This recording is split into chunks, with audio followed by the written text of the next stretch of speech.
Welcome to the StoryLux Marketing Podcast. In this season, we explore how marketers use AI to get better results for less money. Over the next weeks, we interview marketers who show us an AI-based marketing process they actually use. In previous episodes, we learned how to develop a buyer persona, a marketing plan, or how to make sure your text is not flagged as AI written. Today, we're going to do things a bit differently. Instead of dissecting a marketing process, we will be talking about what AI writing is not good at. And by doing so, we will gain a better understanding about the quality of writing and content creation. The one thing that I took away from this conversation with our guest today was that the act of writing is not just about creating content. The act of writing is a process that sharpens our thinking and understanding about who we are, what we stand for, and what we want in life. Our guest today, Stacy Ennis, is a coach and speaker who helps leaders clarify their ideas. She is a best-selling author who has also ghostwritten 16 books. As a ghostwriter, she's seen firsthand that the process of writing is a mental exercise that helps her clients clarify who they are. So she will not show us an AI process, but she will talk to us about how writing gives us clarity, sharpens our thinking. And that is something AI can't do. So let's learn from Stacy. Hey Stacy, it's great to have you on the show. We've known each other for a while through the EO Entrepreneurs Organization, and I've been following your work on LinkedIn. I'm very excited to have you on the show today because I think you have a very interesting point of view that we have been missing so far. So welcome to the StoryLux Marketing Podcast. Thank you so much. I'm really excited about this. We had like a mini chat about this a couple weeks ago, and I'm really excited to get to now dive in a little bit deeper. Exactly. And yeah, let's dive right in. So over the last couple of episodes, we've been rather technical, talking about like individual prompts and techniques and APIs and whatnot. In the preparation call for this conversation, you said something about the quality of thinking, the wrestling that goes into writing, and I wouldn't call myself a writer myself, but I think I understand where you're coming from. So that totally resonated with me. So let's talk about the creative process of writing and what you think ChatGPT does to that and how it affects writing as a craft. Yeah. So just for anybody who doesn't know what I do, I have a book coaching and ghostwriting company, which obviously is an interesting time to have ghostwriting. Although I will say we work on really bespoke content. We write nonfiction books for thought leaders. We write bespoke articles for major publications, and I coach authors. And so I've been thinking a lot about AI's disruption of publishing, writing and publishing specifically. And of course, have all kinds of concerns, but I also find it really exciting. I think there's a lot of value in it, even for an industry like writing. But where I think that we miss in the conversation around the ethics of AI. So we talk a lot about, is it ethical to use AI because it's been, crawled and compiled from other people's content? Okay, so we can put that aside for a moment. But from this just human aspect of it, I think we miss this conversation around outsourcing our thinking. And sure, if we're working on small, low value, low stakes content, it's one thing. But when we're talking about thought leadership pieces, we're talking about a book, we're talking about things that add to the human conversation, I think we really miss an opportunity for personal growth when we turn to a tool to generate for us. So I've been really thinking a lot about that in my work and how to navigate that with clients and, within our team. So talking about the journey of writing as a writer, I'm curious, how does it work if you work with a client and you do ghostwriting, you do the writing for them, but also, I guess, with them? What does it do for the client? What kind of a process do they go through thanks of your work? Yeah, it's so cool. It's the coolest process. So we have the two sides. We have ghostwriting, which my team does, and we have coaching, which I work with clients directly. And on both sides, I'd say it's a similar process, although the modality is different. when you're working with a ghostwriter is interviewing you, right? So the way that our process works, we have a number of kind of lead up calls to get an initial outline. But then the writer actually goes to your location and sits with you for 5 days usually and asks all these questions. And it's interesting because we work with lots of C-level execs, founders, and at the end of the week, they will tell me, like, I never imagined I would be this exhausted. Like, this is the most mentally drained I have ever been in my life. But it's in a joyful way. And they feel like for the first time in their life, they've actually gotten to process. They've gotten to verbalize and think through and wrestle. And sometimes they get kind of frustrated because they can't quite find the right way of describing the thing. And there's that kind of magic of collaboration and working through that is incredibly powerful. On the other side, with people who are writing a book, they have this also powerful introspective and transformative journey in the writing process because it is hard and it does force you to go within yourself. It forces you to not only understand your own thoughts, which maybe sounds weird, but a lot of us actually don't understand our own opinions and thoughts in a really full way that we can articulate. So we need to work through our own story, our own message, and then we need to be able to simplify it and communicate it in a structured and engaging way, which is hard. And so there's this whole journey of deep introspection, clarity, problem solving, communication, and on the other side of it, you emerge truly better. And so I think when I think about AI generating, even an article can be clarifying. I think it just robs us of something that's really special. And that is part of what makes you a thought leader. A leader, like if you want to be a thought leader or somebody who's driving the conversation, then you have to have the thought and be able to communicate that thought in a compelling and clear way. And that's part of what the writing process or, interview ghostwriting process enables. Thought leaders have to think, and you can outsource that to ChatGPT, basically. Yeah. I think you touched on something very important. That is what is happening on the side of the client for whom you work or with whom you work, and the thought processes that you trigger with this work. We can relate to that in terms of the latent writing where we sometimes see that clients really embrace that once they come to understand the beauty of getting to know themselves better, because we ask them things and they start to think about, okay, who am I actually and what do I want to be known for and what is my core message? So let's look at ChatGPT and how you use it or how you think it should not be used or what it's really adding value. And before we get into that, I had just, as you were speaking, I had this image of a combination log and everybody having a unique combination that they have to explore and to find. And ChatGPT can do this for you. And I hope it will never be able to do this because we are unique with who we are. And I think that's the magic of creative writing, that you can unlock this combination log that is uniquely you. And it's hard work, it's wrestling that you have to do. Okay, more. So back to you. Yeah, that was beautiful, Simon. I'd love to build on that because it reminded me of a story that my dad told me about his grandma. So I never met her. She passed before I was born. But even well into her late 80s, 90s, before she passed, she was just completely sharp. She didn't have that kind of declining sense about her. She was very articulate and present, and her brain seemed to be firing on all cylinders. And my dad, when he was a boy, he asked her, what do you do to stay so youthful and so present? Because he even noticed that she was different than the other people her age. And she said, I do math every morning. And so every morning she would sit down and she would do math. And for her, that was just one way that she was working this muscle of her brain.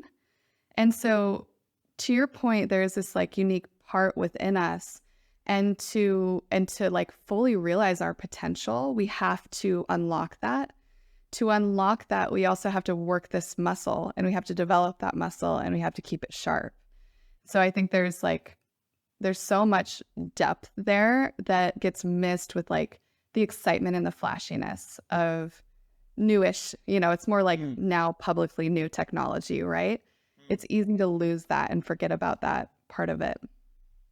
Yeah, and I think what attracts a lot of people to these tools is to quickly get some content out, to sort of like check a box. Okay, we've written a post, we've done this, but it has not done the thinking work that is needed to position a company, to define a person, to define a new viewpoint that needs to be defined because it will change society. Let's talk about how you use ChatGPT for ideation and the creative side, what makes sense, and where you will never use it because it's not a good choice. Sure. So I would say my team probably uses ChatGPT more than I do.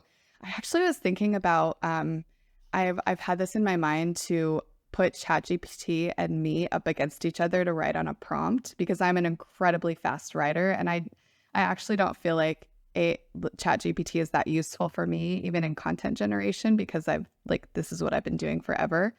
So anyway, I think that would be kind of a fun little thing to try. I'm sure it'd be way faster, but I don't think I'd be that far behind, and I would bet that the quality would be better. My team is using it for ideation, marketing specifically. We're looking at trends. We're looking at what are people searching for? What challenges are they facing in the book writing process, for example? We're utilizing the design aspect within Canva for post generation. That's pretty cool. I specifically used it recently. So I've been using it to unblock me in business. Having been in business, I've been in business for 14 years, but the first 8 or so of that, I was a solopreneur. So it was just me. I had an part-time assistant. And so the last, several years of business, I've been it's been an interesting, new iteration of the work that I do. And there have been, as any entrepreneur knows, there are a lot of things that you have to sort out, get clarity around, and get finished. One of my stuck points recently was really super clear job descriptions and KPIs. And it was like I couldn't even start. I had this mental block that was like, I got to sit down. It's going to take me hours. And I just had it on my list for literally months. And NEO, we hold each other accountable and we check in on things. And this had been on my, I'm going to do it list forever. And finally I was like, oh, I wonder if ChatGPT can help me with this. So I sat down, I gave it a prompt. I tried to look it up, but before the recording, we discovered that I accidentally erased all my prompts. It was something like, give me a job description with KPIs for, in this case, I was doing 3 of them, but I'll pick one of them. So it was an integrator operations role. And I described the business. I actually fed it my site as well. So I gave it my URL and I described what we did. And the first iteration was a little bit I think I actually did that the second time. The first time, I think I was way too broad. And then I dialed in, I gave it a little more information. And then I got actually an amazing result from it. I took that and spent time refining it. So I didn't just take it off the shelf. I looked at each point, I revised, I added warmer language because my brand is very warm and we're kind and it's just a warm feeling brand. So I wanted to work that even into the job description that I give my team. And specifically for the KPIs, it was super helpful because I was able to get some real clarity on what this particular position owns. We're in this this growth phase where people they're in roles, but they're still holding on to little items from their last role. And I'm trying to get things separated out and have real clear owners of different aspects of the business. And so it was very helpful and let me also have a good conversation with my team member about it. So it was great. It was awesome. And I can see how that is something that ChatGPT can do easily because it's sort of a fairly clearly defined playing field, job roles, job descriptions.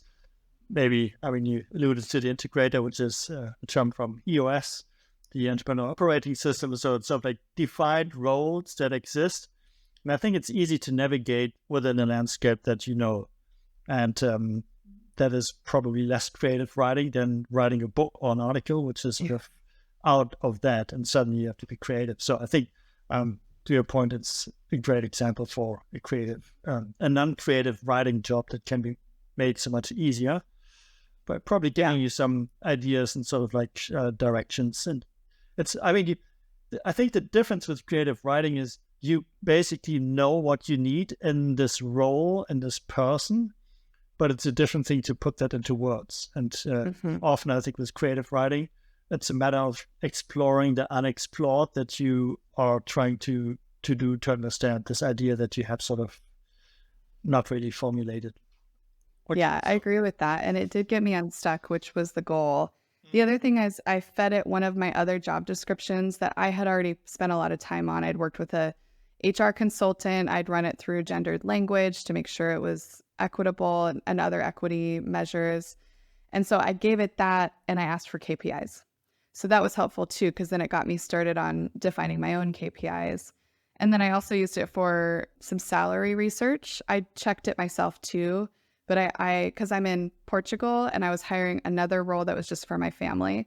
And so I did some research for that. And of course, again, I always check my research because you shouldn't be using ChatGPT as your sole research base. You should always double check.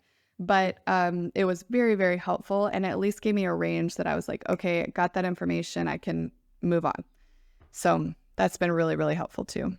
Coming back to the gendered language, what did it pick up? Sort of like things that we would not have thought about that have an implication or a connotation, or was it really sort of a technical cleanup? So I didn't run that through ChatGPT for the gendered language. There's actually, I don't recall the name of it off the top of my head, but I know there are a number of different gendered language checkers you can use online. Interestingly, this is interesting because we have an all-female team.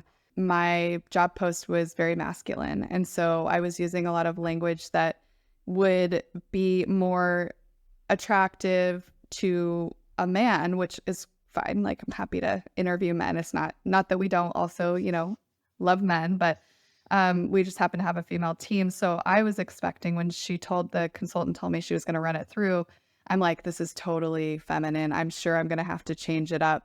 It was the opposite. So that was really interesting.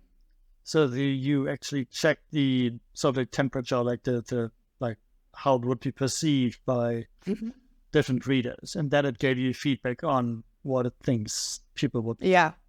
Okay. Specific words. So it'll tell you like specific language that you're using, phrases and words that it's gendered. And then because she did it for me, I'm not sure. I think it then gives you suggestions to change it. But that was really interesting too.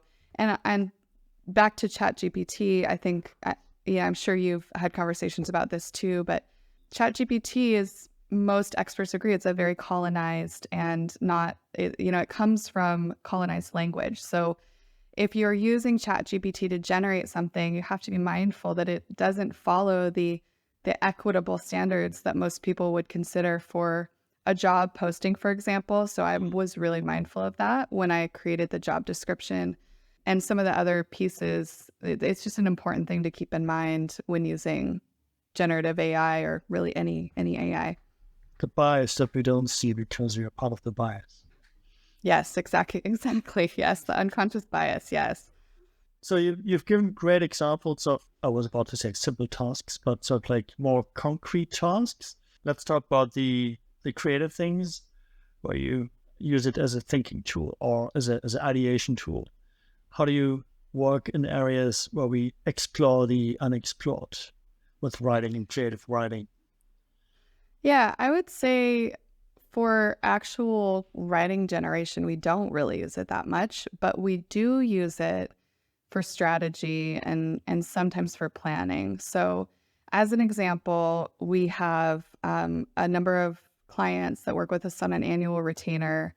We provide they're really writing thought leadership pieces, or they're writing content that's a very business sustainability tool for them. So their content is really generating leads for them. and they create really high quality content. And so when I work with them specifically, I will go to ChatGPT and give them a description of their customer avatar, like really a few words. I will ask, I'll say something like, this type of person, if this type of person is looking for this type of thing, so a service or, type of company that my client has, what questions are they asking? Or I might say, what are the top searched, what are the top search terms for somebody that's looking for X? And so we also lean a lot in our content strategy. I don't know if you've read the book, They Ask You Answer. Yeah, I love it. Have you read that book? Yeah. So we do a lot of question-driven content, which we find performs really well for people. And so a lot of what I use ChatGPT for is figuring out what those questions are. And then that informs a lot of the content that we create.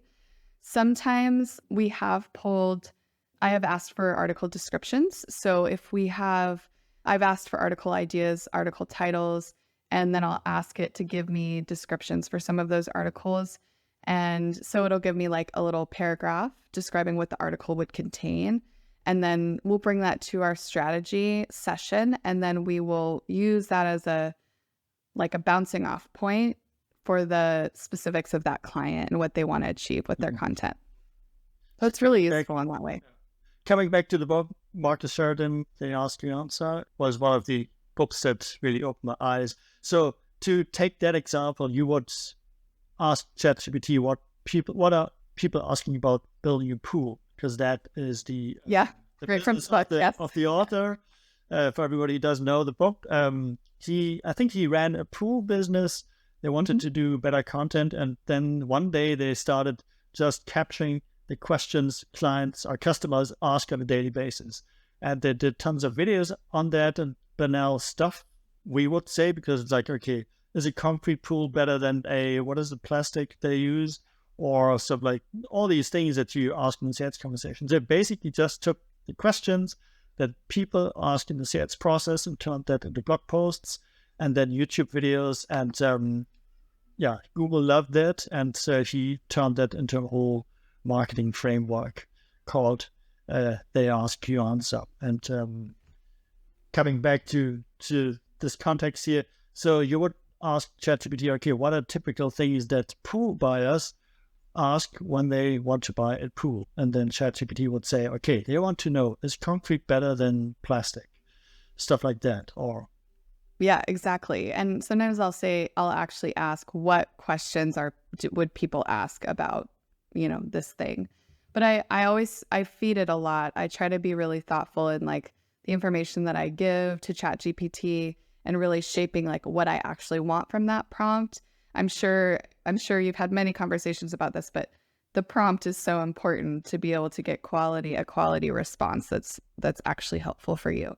But yeah, that, or I'll ask for search terms, or I'll ask for like problems that people have with whatever the thing is. So what are their top challenges?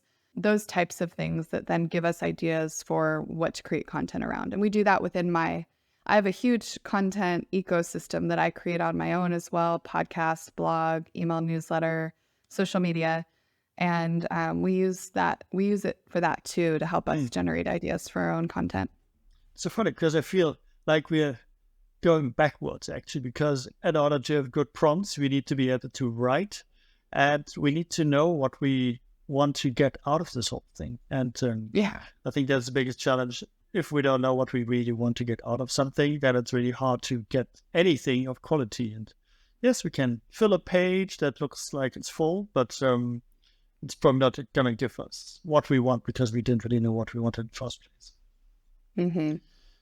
Yeah, and that requires a level of thought development to be able to do that, right? Which, just going back to our earlier conversation, you have to develop that. That's a thing that you have to wrestle with and build and like learn to be able to do. And before we started recording, we were chatting about an episode of the New York Times puts out a podcast called The Daily. And I listened to an episode that they did recently where they interviewed college students and asked them, basically just asked them if they're cheating in their college classes. It was all anonymous, of course. all of them were. And there was this one interview that like it felt like it like smacked me in the face while I was listening to it, because one of the women who was just graduating, she said something to the effect of, you know, I don't see the point in putting in the effort. Like if I have a machine to do it for me, why do I need to think? Mm. And I think that like there's a critical step that even with simple things like being able to think through to what you want to get and how do you shape your question to get to the answer that you're looking for, like that actually comes from generating essays and like asking questions and figuring out how to answer them. So there's so much there that we don't even understand about the human brain that we're going to miss out on, I think, if we lose that middle step. To that point, in our previous conversation, you mentioned that you learned writing and it took you like 2 weeks to learn how to write an article. And then it took you more time to learn how to write fast. And that really stuck with me because people forget that it's a skill that you learn.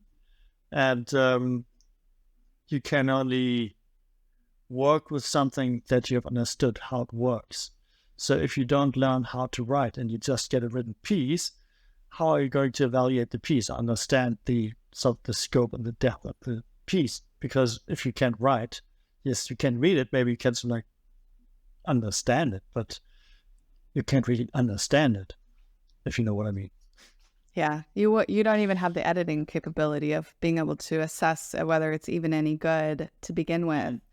And yeah, just to flesh out that point a little. So when I mentioned that to you before we started recording, so it took me years to learn how to write a good article, but it would take me 2 weeks to actually craft an article to like get it to a point where I was willing to show anybody, because it was garbage until I, massaged it and edited it. And then today I can write that same quality article in like 15 minutes. I can sit down and I can write a great article, but that took a lot of time and skill development, to be able to like write a really quality piece, including some of the research and all of that. So yeah, it's a skill that I'm so grateful to have. And I hope that more people will see the value in it and choose to write, even though we have this tool that, can do some of it for you. Yeah, you said something beautiful with appreciating the skill that you have. And I'm a trained story analyst for film scripts, and I learned that like 20 years ago, did it for 5 years, and it's not like a very lucrative job in the film industry. And honestly, don't really know why I chose that. I think I wanted to be in film, but somehow I ended up, I found it interesting. I did it for 5 years, but I didn't continue this. But the funny thing is that the skills that I picked up doing that, they're still with me today. And it's sort of infuses everything that I do. And it's so fascinating that I can see how it influences my thinking or my ability to write something. I wouldn't say I'm a good writer. I would never call me a writer, but so I think I know what good writing is. And I think it is a skill that I didn't see 20 years ago, that it was a skill that needs time to ripen and develop. Yeah, and it got me thinking too. I used to be a teacher. I taught high school language arts, or a very, very long time ago. And the 5-paragraph essay that we all learn, in high school and then secondary school, and then we do it a bunch in college and graduate school if you go that far, that translates to book chapter writing. It actually translates to book writing as a whole scope, because a lot of the principles, you have a core driving idea that organizes the work. You have typically 3 core points that you talk to, and you're always like pulling through that core idea from the beginning. And then you have a summary that brings it all together and connects all the points together and creates a sense of closure and finality. That 5-paragraph essay applies to keynote talks. It applies to board presentations. It applies to book writing. It applies to article writing. It's like almost anything of any kind of communication. That 5-paragraph essay connects. And so that's like a skill that is being wiped right now, right? With our kids. So there's so much to that. Your skill that you learned applies to everything. A skill like that 5-paragraph essay, it applies to everything. So there's so much to that minor skill development that impacts your like major expertise that you later are able to apply to everything. And talking about the 5-paragraph essay, knowing this framework, knowing this process, what do you think about using that, having mastered that, and then using that to write something? I don't know. I'm just brainstorming, like prompting ChatGPT with like knowing these paragraphs and what they should do. Do you think it can still help if you're very specific with your prompts, knowing the structure and knowing where you want to go? Is it still an advantage, or is it still faster to? Probably for you, it's faster because you're For me, a professional writer. But somebody who's not a professional writer, but who learned these 5-paragraph technique, is there a synthesis between the techniques they learned in high school and now they want to write something? Can they bring these two things together? I think I'm not, just to make sure I'm digesting fully what you've said, you're asking if I can use, can I go to ChatGPT, give it the prompts of structure to help guide me in creating something? Is that Yes, a because summary? you come with this idea of like a 5-paragraph piece, and sort of what each paragraph should do. And then it gives you something back, and then you can guide it because you can say, well, the first paragraph you've just given me back is not really doing what it should be doing because you didn't get the point. Go back, do it again. Does such a process make sense? Have you worked with that, or for non-professional writers? Yeah, I haven't worked with it like that, but I'm still like pretty anti-generative AI for important works. Again, I totally, social media, there's all kinds of things that it's very, very helpful for, and I'm not going to begrudge somebody time saving.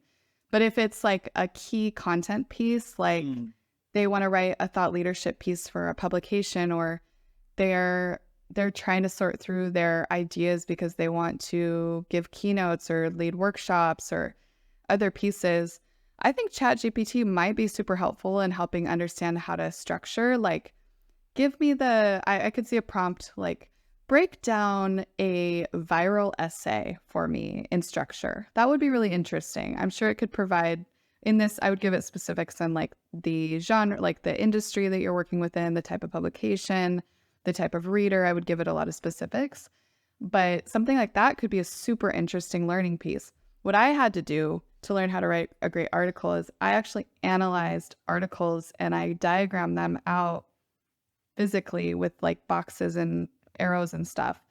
And I did a big analysis and analyzed a bunch of stuff. And then I made myself a visual map of how to write a great article. So ChatGPT could probably help do that a little faster than, it took me hours and hours to do. That's so cool. I did similar things in script writing. So we would analyze movie scripts. We would break down, I mean, the 3 or 5 act structure is well known, but you could also break down the individual characters, when they appear, what they do. You can color code that. And by that, you can see why a script doesn't work or what could be improved. And it was super helpful because we were able to visually show to the script writer what should be probably improved because the script didn't work the way it was. But we had a toolbox of things that we used. So I'm really interested in what you say with having such a toolbox for article writing, because I've never really done article writing. I've just done script writing. But yeah, so I will try that. I know, it's fun. I'm like, I want to go play with this now and see what it comes up with. And I'm sure it's super interesting. Okay, so let's go back to the ideation process. Can you give us some ideas how you ideate things, ChatGPT? Now that we've accepted that it's not a tool to write books and articles because you have to do the thinking work, which I totally agree with because it's a great fun and it's almost like a personal development work. Ideation, what sort of like, can you give us a landscape of how you use ChatGPT generative writing for ideation?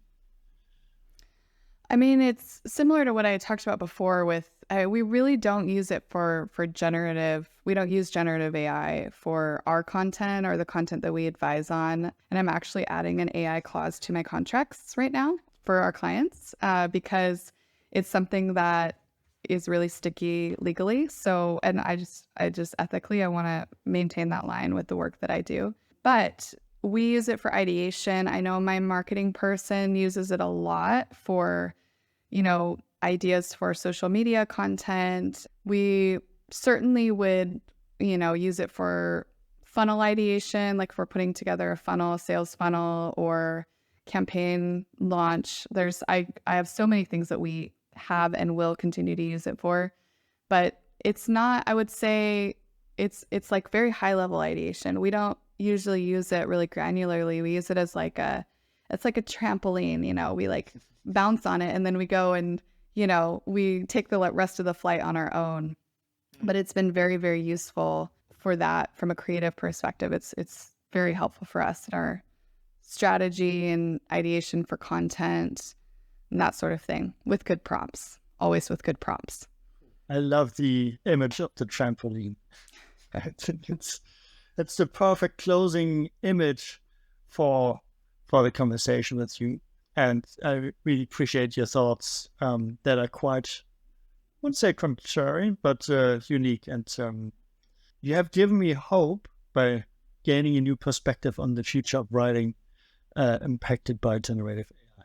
Give me a quick summary, who you work for and who should be reaching out to you if they want to work with you. Sure. So I work with people who want to make that transition from success to influence, or people who are scaling businesses and brands, launching brands and businesses a lot. My business niches we work with business, leadership, social equity, and science and wellness books. So that's specifically the niche that we work within. And we see books as a catalyst to something big. So we love working with people who see the book as a sustainability tool for their business and brand and see that it's really going to be that catalyst that gets them to the next thing that they want to do. And we offer consulting, ghostwriting, and book coaching, which you can learn more about at stacyennis.com. Thank you. And I guess everybody can find you on LinkedIn. Yes, and on LinkedIn, yes. You can find me at Stacy Ennis on LinkedIn as well, and Instagram. Those are my two big platforms that I'm on. Thank you, Stacy. Thanks, Simon. This was wonderful. I appreciate you having me.